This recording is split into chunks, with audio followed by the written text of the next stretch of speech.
Well, Sai Ram, everybody. Sai Ram. Sai Ram. So today's uh, point of discussion in our sessions of Chintan and Manthan, discussion and deliberation. So Sai Panthis, we don't move without all the three things: Gnana, Bhakti, Karma. In Gnana, we also draw conclusions for some of the facts, some of the rituals, some of the practices, and some of the teachings or whatever which is relevant to us, and whatever we are practicing, what is the logical understanding, what is the rationale behind what we do. We should know why we are doing what we are doing, and we also should know however we are doing, why is it that we are doing the way we are doing. So, what is the process and things like that. Today, the 10th of September, and we have entered the first day of Pitru Paksha, right? Pitru Paksha is the topic of discussion for today. First, what is Pitru Paksha? Then, what is the legend of Pitru Paksha? How did it start? Where did it start? And where is it mentioned? What is Pitru Paksha? Where is it mentioned? Then, subsequently, is it important? Is it necessary to do the Pitru Paksha rituals, the pujas that we do? And how is it done? For how long? For whatever is the rituals, how is it done? So all these things are the topics of discussion for today. And most importantly, the question which arises: is it inauspicious? This period of 15 or 16 days, is it inauspicious?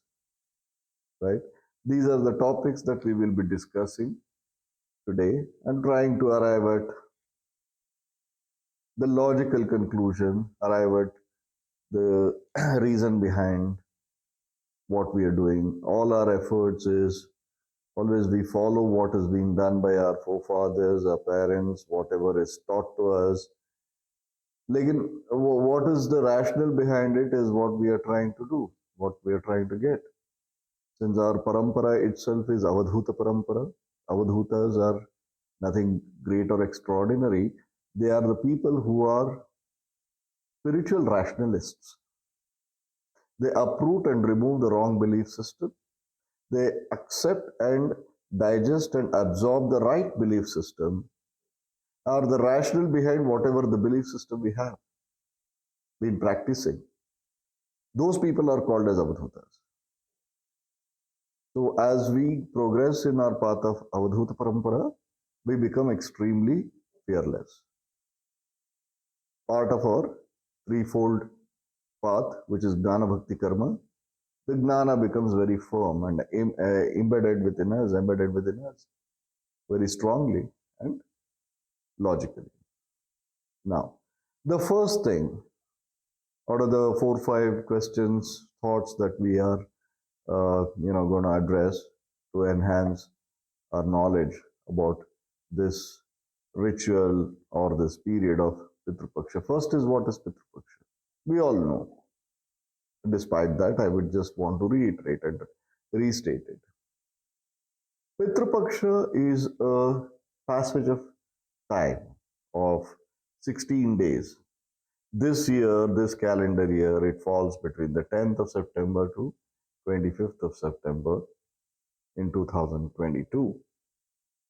So during that season, during that period, we dedicate our puja vidhis, our prayers, the rituals that we do as part of our puja, in offering the prayers to the departed elders of the family, seniors who have left the body. So that is this Pitru Paksha is a time where we do the pujas and everything for people who have departed, for their progression at higher realms. So that is the reason why this Pitru Paksha is observed and the rituals are performed. That we all know. This is even in this. This is very interesting. Uh, Even in the South American countries, they celebrate or they perform something called as Days of the Dead. In Islam, they one particular day is dedicated for departed. They call it as Shab Barat, right? So it is there in every ritual. I mean, every religion. The same thing in a different name, under different banner. Shab Barat, Day of the Dead, as per Christianity, Catholic Christianity, as well as in Hindus, it is Pitru Paksha. Now, this is the background of Pitru Paksha. Why? What is Pitru Paksha? Basically, to pray for the betterment of the departed from our worldly existence. So that is Pitru Paksha. What is the legend of Pitru Paksha? Where is Pitru Paksha originated from? Where did it start uh, being observed? Who started Pitru Paksha rituals? Pitru Paksha is basically a Pauranic ritual. Our practices are Shastra based, Vedanta based, and Veda based, and also Purana based, right? Your rituals, your yajnas that you do, it is all based on the teachings which is there in the Vedas. Vedas did not have Murti Puja. During the days of Vedas, there was no Murti Puja. So subsequently, religious and spiritual practices, as I always mention, is ever evolving depending on the human evolution of the mind, how the human mind evolves. Likewise, even the spiritual practices are and religious practices are ever evolving. So Vedic days there were no Murti Pujas. So first offering was always made to Indra through Agni. So anyway, we will not digress from the main topic. So whereas amongst the basis where it originates, Pitru Paksha originates from the Puranas. It is mentioned in Garuda Purana, right? It is mentioned in Garuda Purana. Now, there is a story behind this Pitru Paksha origin. The story goes this way that during the Mahabharata days, after the Kurukshetra or during the Kurukshetra war, the first child, son of Raja Pandu, who is Karna is the first son, he dies, right? So this is a legend, this is a story where it originated from. So when Karna is dead, obviously being the greatest philanthropist ever existed, who's a giver. So when Karna was dead, Karna goes to heaven. When Karna goes to heaven, he has been, he is, so to say, is very hungry and thirsty. So wherever the food is served or displayed, the moment he touches the food, it turns into gold. So Karna is hungry, and he cannot consume what has been served there or offered there. So Karna, along with Surya, goes and meets either, I think it is Indradev or Yama, one of them, and he says, I need something to eat. I am not able to eat anything. So whatever I am touching is becoming gold. So then Indra or Yama, whoever it is, one of them, they tell him that, look, you've been the greatest of philanthropists. You've been the greatest of, charity is synonymous with your name. But you have always given charity as gold, worldly things, so many ways. Karna's way of giving charity is unimaginable. So the difference between even Yudhishthira and Karna is that there is once a bunch of Brahmins go to, I'll just give you the story about Karna's greatness, how good a giver he was. Yeah, was a bunch of Brahmins go to Yudhishthir's darbar, his court, and they say that we have to perform a particular yajna. For that, we need only the sandalwood. So that is one very rare scarcity. It's very scarce. And second, it is very expensive. We cannot afford. Can you give? Yudhishthira, Dharmaraya, he is very well known for giving things, but those days it was a rainy season, and he says that I'm so sorry, I would love to give you, but the timber, the sandalwood timber which is lying, is wet. You want to take it, but it is not something which it will be of any use to you.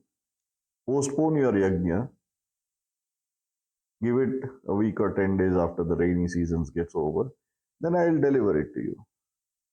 So the bunch of Brahmins, they say okay, and then they go to Karna's court, Karna's palace, and they say that this is what it is.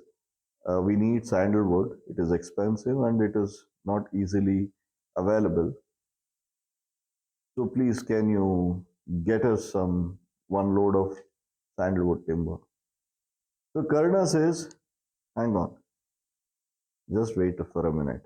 He calls his staff and he says, dismantle and destroy all the windows and doors, frames and everything in my palace, which are all made of sandalwood.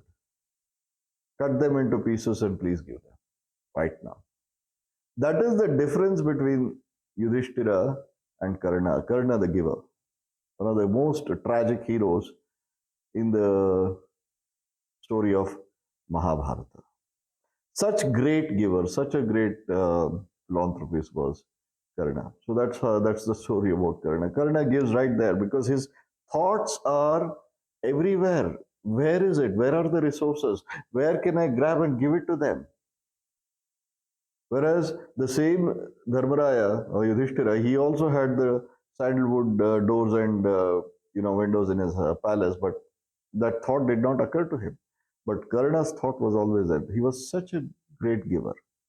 So this is the story. So having said that, Yudhishthira, sorry. This Yama or Indra says that now you are such a great giver, but you have never given food. You have never offered food in honor or for the peace and betterment of your forefathers. So Karna says by then he has realized who he is. He is the eldest son of Pandu.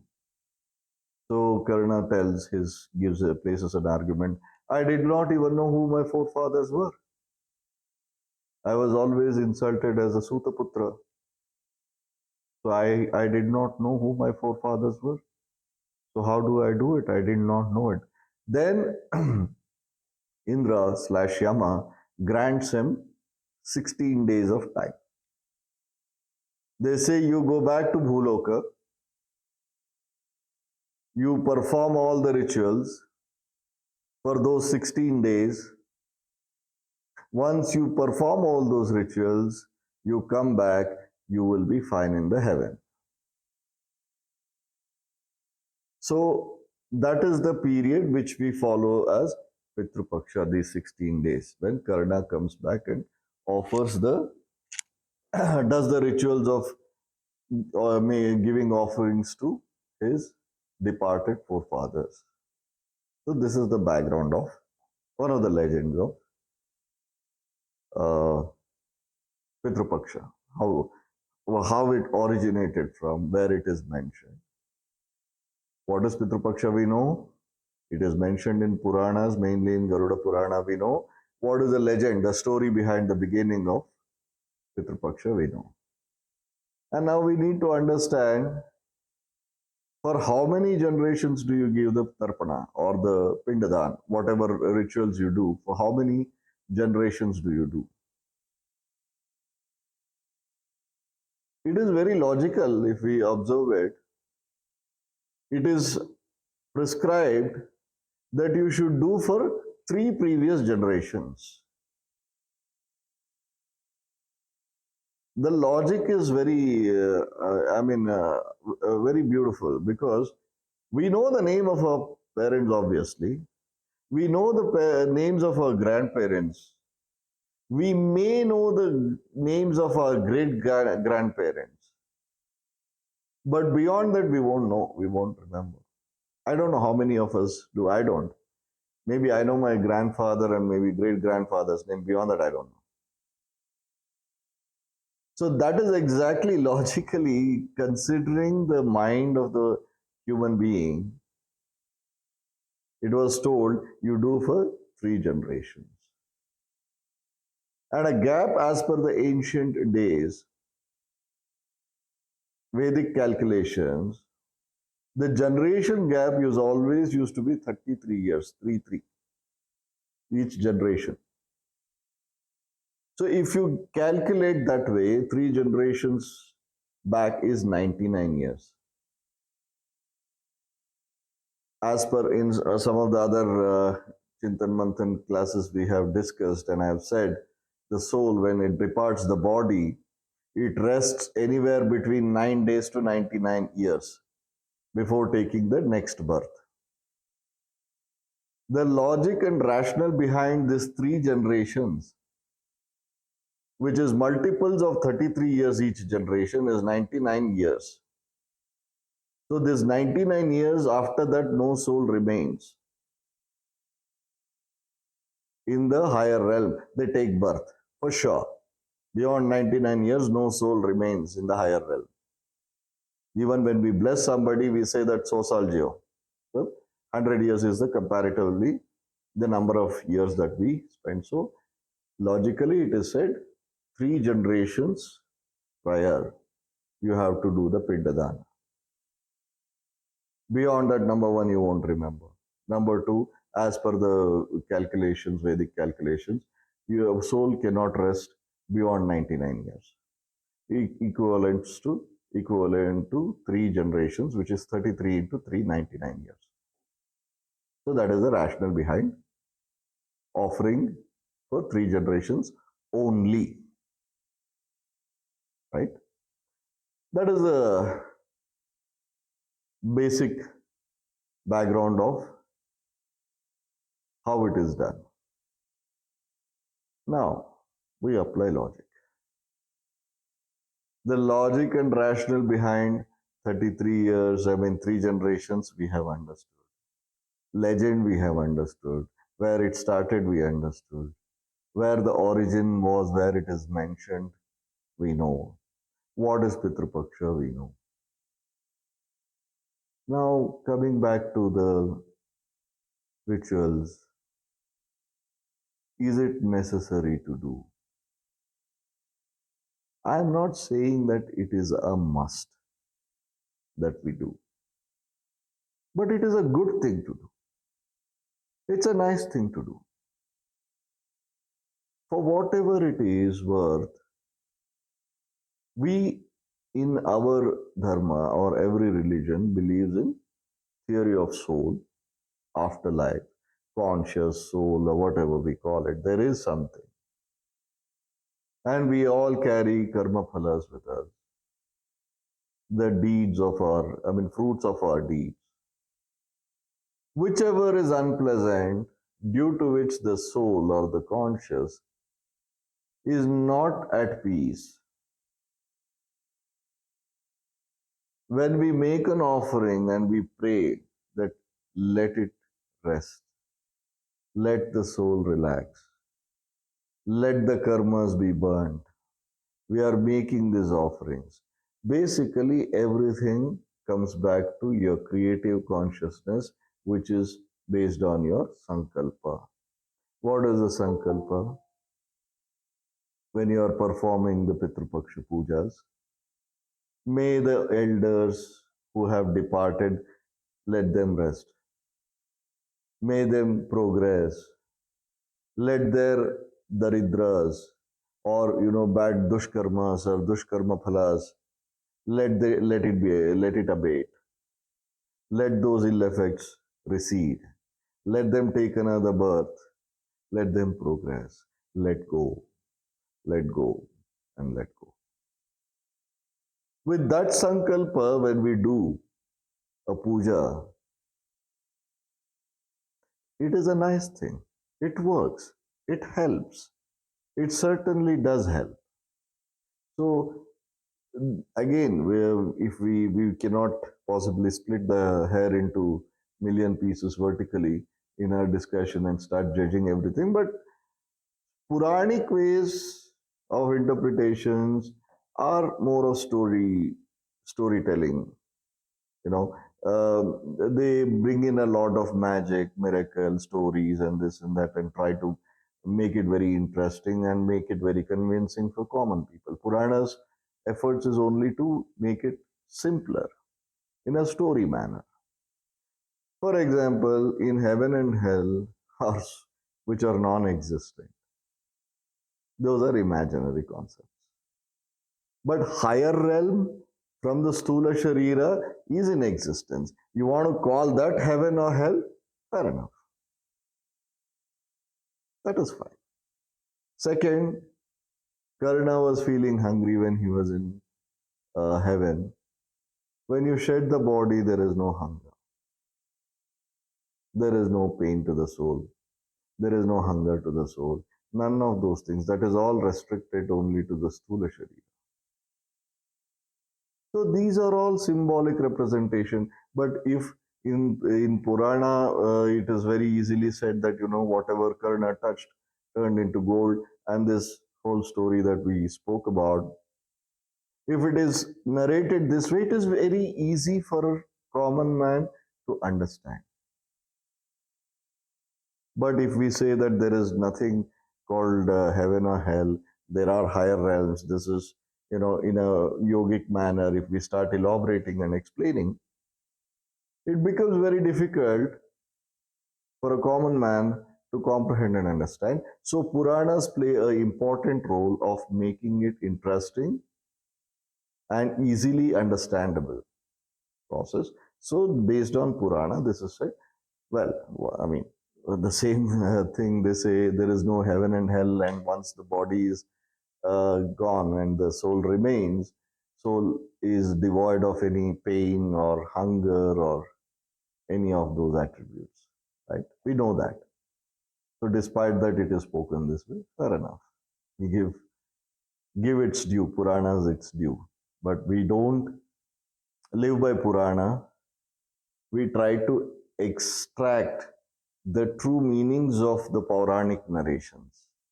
We don't believe, we don't insult, we don't, despise the Puranas, but we don't live by the Puranas. We try to understand the logical reasoning behind Puranas, excerpts from Puranas. So that is what it is. This is what it is all about, Pitru Paksha. What is Pitru Paksha? The legend behind Pitru Paksha, and is it important to do the pujas and havans, how it is done, for how many generations it is done, is all we have understood. The first out of 4 questions, 3 questions are answered. The most important, the fourth question, is it auspicious to do anything good in during this phase of Pitru Paksha? Is it an auspicious phase? Or is it inauspicious? We don't do anything good.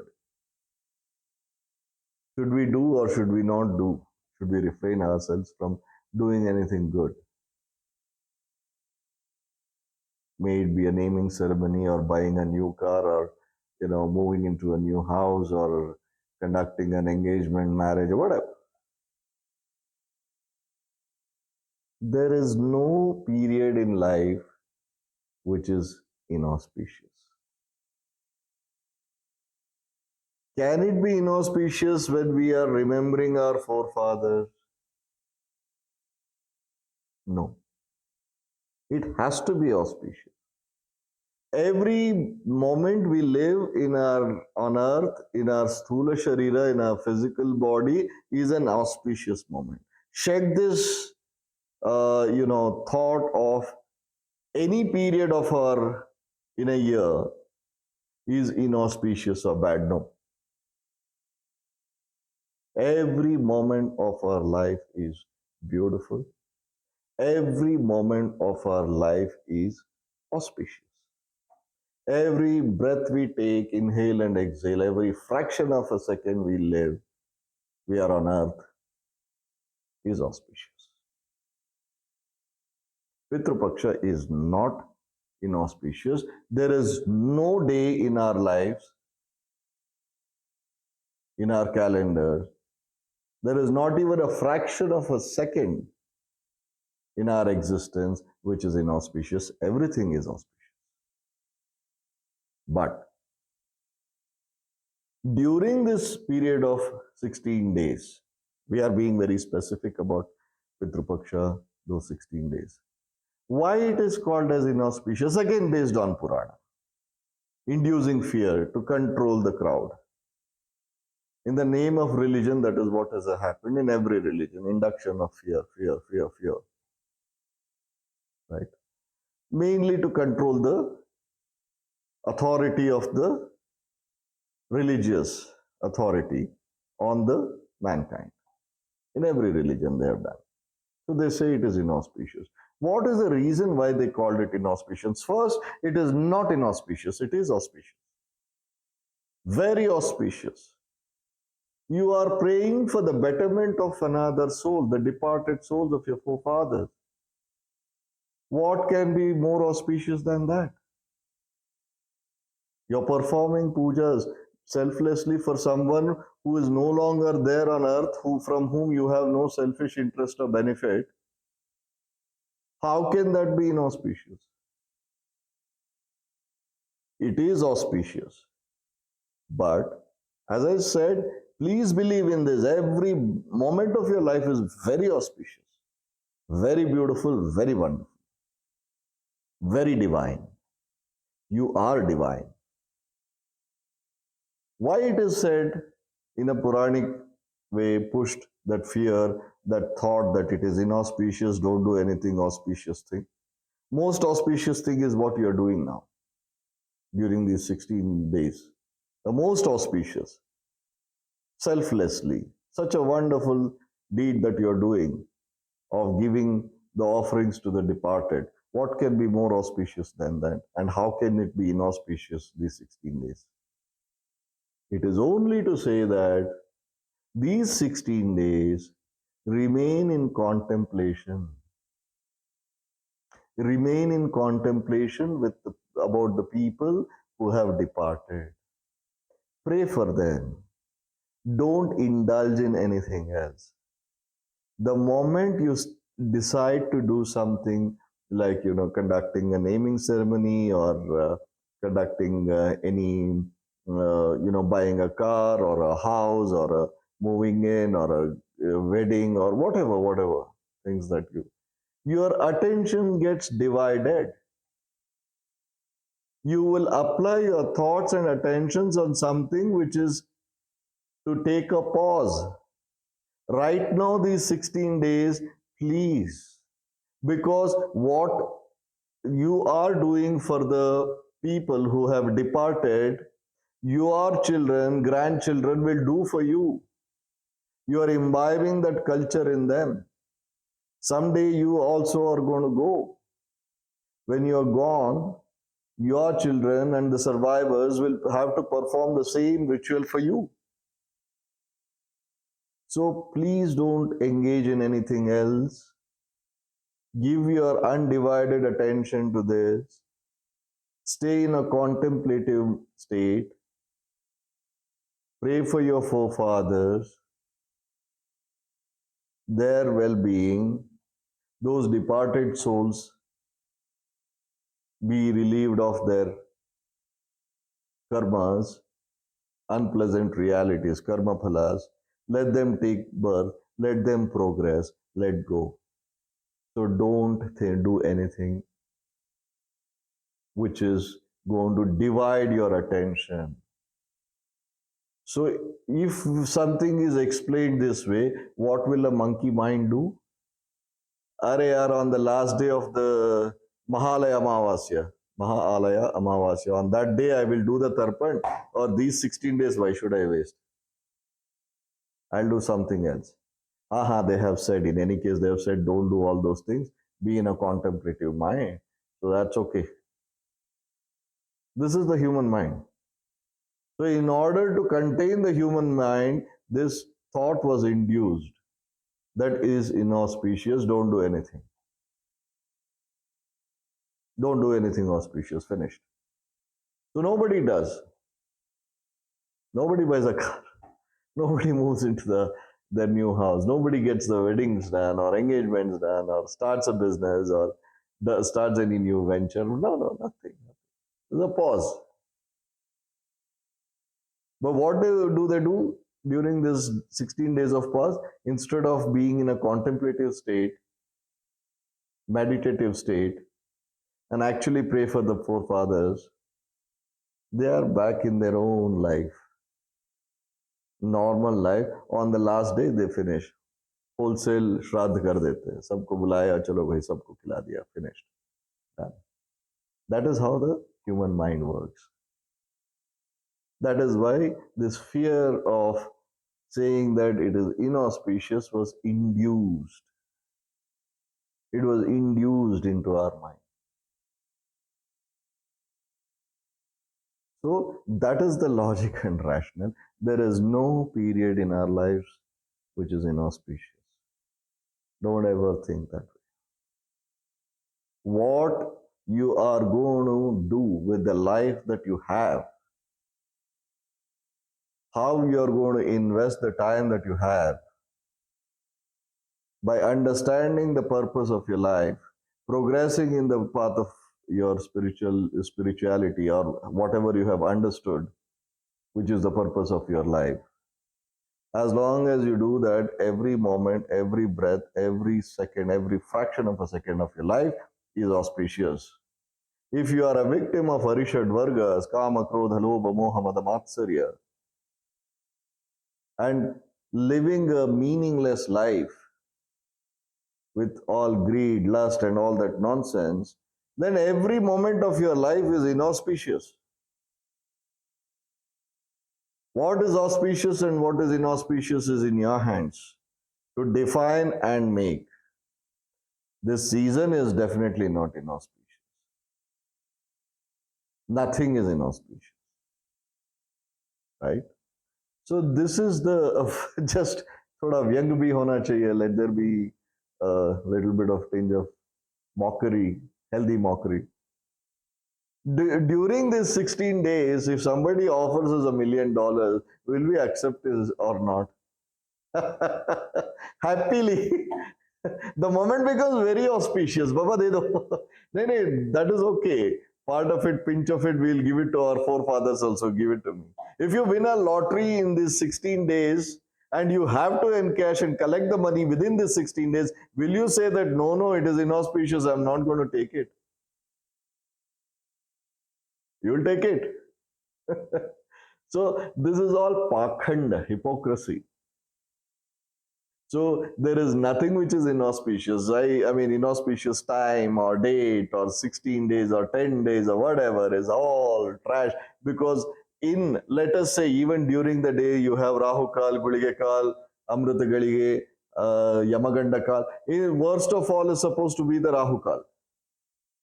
Somebody will come and say that I will gift you a brand new Mercedes, but you will have to take the delivery and sign the documents During your Rahu Kal, will you take it or not? Yes, you will.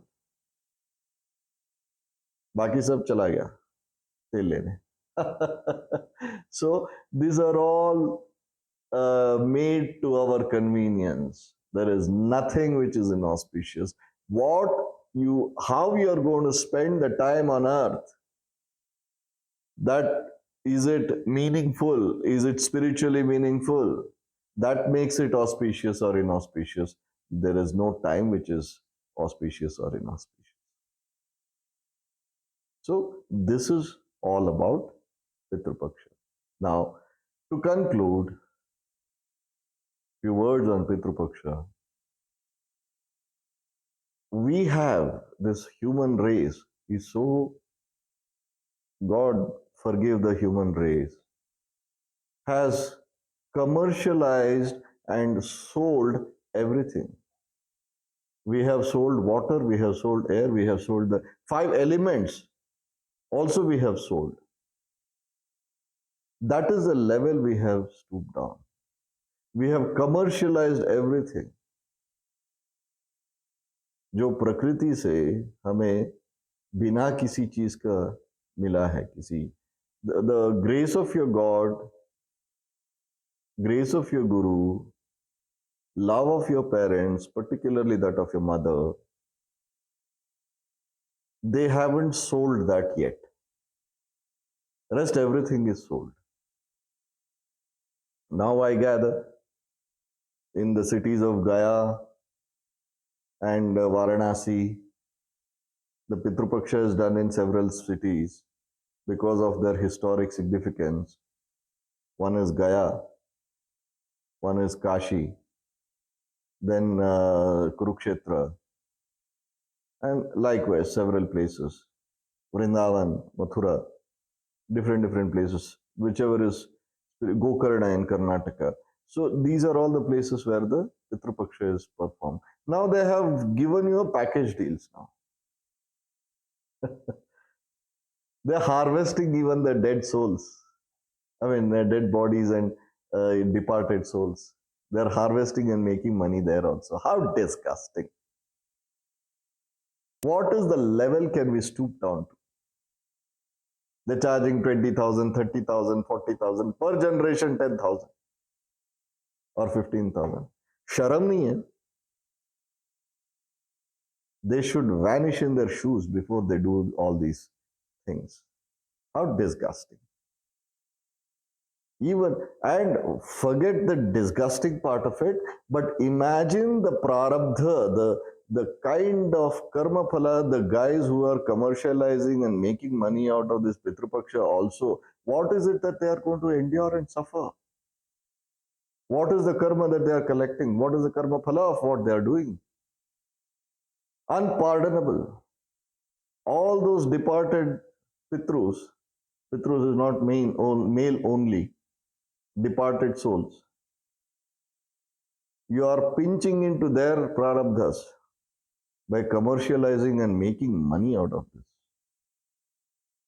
Be cautious. Don't get into that. Don't be a part of it. Don't indulge. Don't pay money and get this done.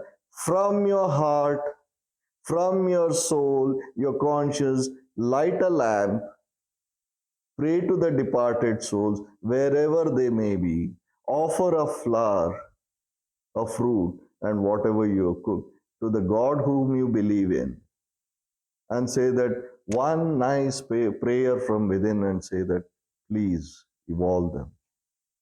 From soulfully when you do it, that is enough. That is all which is enough. Don't get into all these traps. This is, I mean, I got some invites, I got some packages also. Do get this done in Gaya, get this done in Varanasi, get this done. We will pay you for 30,000, 3 generations, 30,000. Package differs. What nonsense. So, वैसे भी धर्म में से बुद्धि चली गई है. Rituals and religious practices has lost intellect and logic. That itself is the biggest mess which is happening in the world. So having said that, don't get into a trap of that. Please Perform, should you wish to perform, a simple, nice prayer to your Ishtadaiva or to your Guru to evolve and dissolve and liberate those souls who are, if they are caught, may they be, you know, relieved. Just a nice prayer is enough. And there's another last question which may cross your thoughts and mind, that what about have all the souls who have departed, will they all rest for 99 years? So three generations, do they remain there in that realm for 99 years? Not necessary. Not necessarily so. Anywhere between 9 days to 99 years they may remain in that realm, right? But what if they have taken birth already? Is there any meaning in doing the rituals and pujas of Pitru Paksha? Yes. Yes. No worries. Even if they have taken birth, they will have a pleasant realities in their current birth where they have taken on. Don't worry about that. Do your pujas. Nothing wrong. Don't get trapped into in the hands of these commercialized rogues, people who are harvesting even the souls. God forgive them. Do your pujas, do your rituals, whatever you wish to do. Right. So these are few words about Pitru Paksha, what it is, what is the legend, how important it is, should it be done, is it auspicious or not, and how it is being made a mess of, commercialized and monetized, this business opportunities. I mean, considered as a business opportunity by these spiritual enterprises and people. So be careful. So this concludes few words on Pitru Paksha from my end. So if anyone has any questions, I'm happy to take them.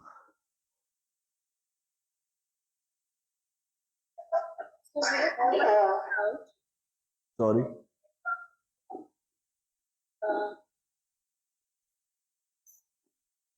Monica, Monica, go ahead. Monica, go ahead. I want to find out, like when women get married, so they do Pitru Puja for their husbands, sort of ancestors, essentially, and not their own families. So is that like sufficient? And what happens if they choose to get separated? Like, there are some rituals and things that are different concerning women, married, not married, and which family to do puja for and which family not to do. So I just want some clarity on that. So the question essentially is, what about the women folk when they get married? They do the Pitru Puja for the departed souls of their husbands, forefathers. So what is the logic behind that, and should it be done? And what if they separate, right, after some time or whatever? Well, first part of the question is, in the tradition across the world, women get married and join a new family. They are the bearers of the future generations in their womb. So that is the reason why a woman, when she gets married, Pitru Puja of the forefathers of her husband is a puja is done, because it is believed that the forefathers return to earth more often within the same family. Hence, the puja is done for the forefathers by the lady who gets married, the girl who gets married and gets into another family. That's why women are worshipped What the recent past, how it has been made a mess of, is different. How disrespectful the mankind has been towards women is definitely condemnable. But the greatest thing a lady does is when she gets married, she gets and goes to a strange house, a stranger, absolutely stranger. She accepts that family as hers. She becomes one with that family. She carries the bloodline of the family.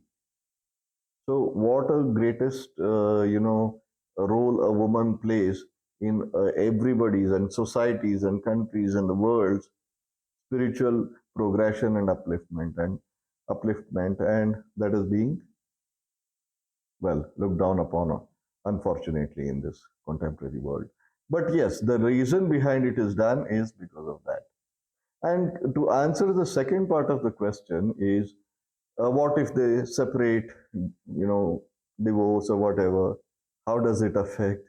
Well, in the ancient days, there was nothing called divorce, at least in uh, Indian context, Hindu religious context. But when you terminate the marriage, all your Rinanabandhas with that person and their forefathers is terminated for whatever the reason. So termination of marriage also breaks all the Rinanabandhas and Rinas and attachments and the attachments even to the lineage and the legacy of that family. Right? Thank you. That answers me. Does it answer your question? Absolutely. And there is one more thing which is similar to this. Mhm. There are certain cases where a child is adopted in a family. Within the family only, like somebody adopts somebody's child. So that child, whose sort of rituals will that child follow? The family that it comes into or that it belongs to? I have seen some confusion in people regarding that, whether or not they go to um, sort of accept the new family and they have still bonds attached to the old family. Once a child has been adopted by a family, that child carries the legacy of that family.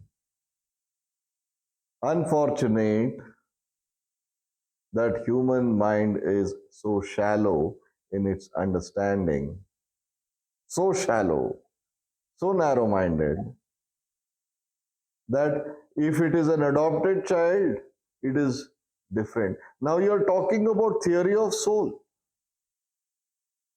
but you're referring to theory of blood.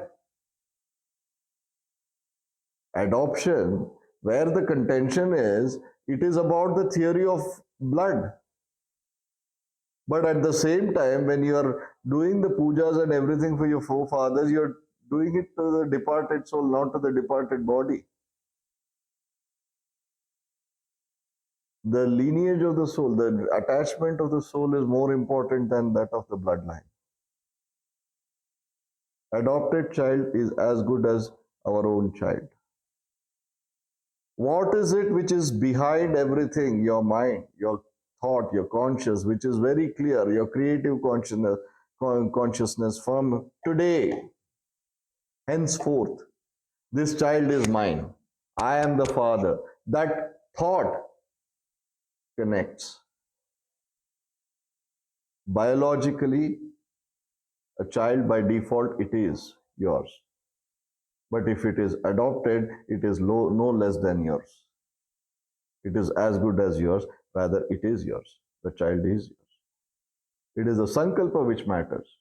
It's not the connect of the blood, it is the connect of the soul that matters. For example, I may quote one example if we have the time, that when Lord Krishna, unfortunate that that greatest avatar has been always misconstrued. When Lord Krishna declares to the world that those 16,000 women or 11,000, whatever, I don't know the exact number, that difference of 4,000-5,000 doesn't make a difference, but still, that 16,000 women, he says they are my wife. He declares to the world. It's not that he actually sits and marries 16,000 women. He's only got 2 wives. But why he does that? Because that one sankalpa of Lord Krishna, imagine the power of that one sankalpa, of that supreme consciousness himself. He says that because those 16,000 women were the sex slaves of the Rakshasas. He liberates them. Since they were sex slaves of those Rakshasas, society was not ready to accept them into their fold. But when Krishna says that they are my wives, society worships them. Power of that sankalpa. And those 16,000 women remain loyal to Krishna as his wives. Each one of them live like that. That is the power of sankalpa. Likewise, when we adopt a child, that's yours. Right? I just gave this example. So adoption of a child has no is any less than having the biological child.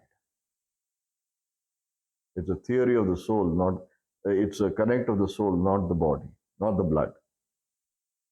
Right? Does it answer your question, Monica?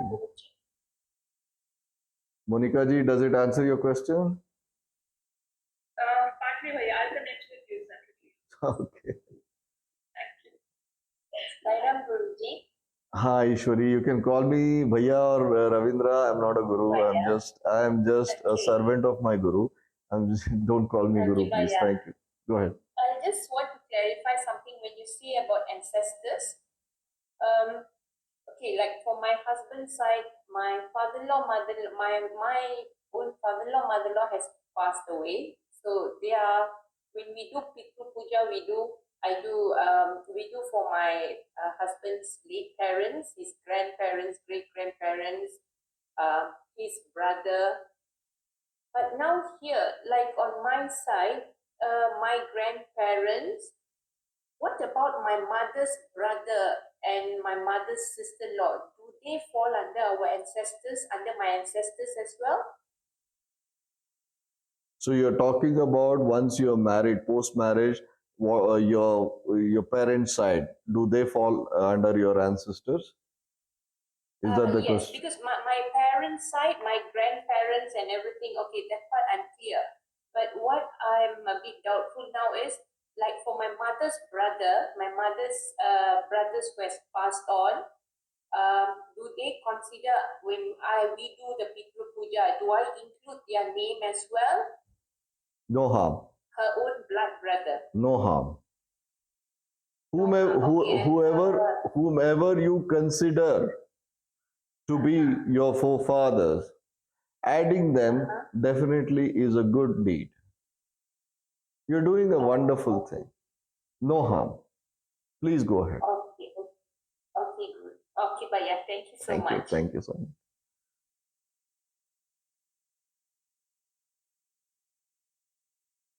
So I shall terminate the recording. I have a question. Yes, Sunita ji. The last question, and then we'll continue subsequently. Go ahead. Yeah. They say that we have different kinds of runam, Pitru runam, Deva runam, Bhakti runam. Why is it a rin? Why is it a liability? I mean, a debt, let's say. Why is it called a debt? It is not called as a debt. It is not a liability. It is not a debt. It is an obligation. It is called as an obligation. Pitru runa. So it's not a bad thing. It's not necessary that all the rinas are bad. Based on the rinas comes the rinana bandhas. It's basically an obligation. It is not negative. It is not a bad thing. Your entire theory of rinana bandhas, see, there are two things, karma, karma phala. Karma, karma phala being the deed and the fruits of your deed. What are the fruits of your deed? Is karma phala, which is more often connected to another person. Your deed has affected another person adversely or favorably. So, if it is adverse, you have to pay back. If it is favorable, you have to receive back. Balance sheet of karma, karma phala has to be zero before you attain moksha. Just because you have huge amount of positive, favorable karma phala, and then you keep taking birth and enjoy, doesn't mean that will liberate you. Punya karo, punya kaam karo, punya karo, punya kamao, do the right things and attain the right karma phalas. But you will come further to enjoy that also. When you have to liberate from the cycle of life and death only by terminating all your karma phalas, good or bad. So it is an obligation, it is not a loan, it is not a debt, it is not necessarily a negative or a bad thing.